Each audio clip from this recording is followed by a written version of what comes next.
चंपारण आंदोलन बिहार का और गांधी जी का भारत में पहला सफल आंदोलन रहा।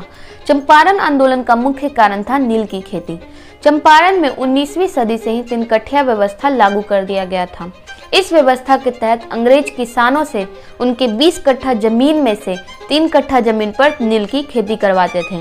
नील की खेती करवाने से खेत की उर्वरता 3 साल तक बर्बाद हो जाती थी।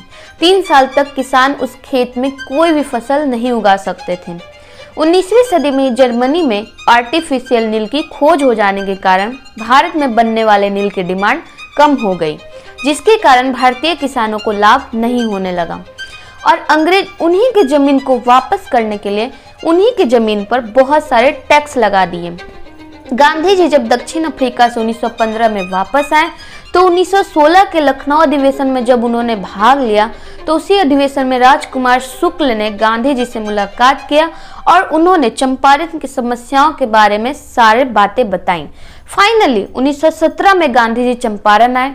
उनके साथ भारत के प्रमुख नेता डॉक्टर राजेंद्र प्रसाद, महादेव देसाई, अनुग्रह नारायण सिन्हा, मजहर उल हक, ब्रज किशोर और जेबी कृपलानी, ये सारे चंपारण पहुंचे और किसानों को लगान तथा कर से मुक्त कराया। अंग्रेजों ने किसानों को 1/4 जमीन वापस किया और उसी समय गांधी जी को जादूगर की उपाधि मिली।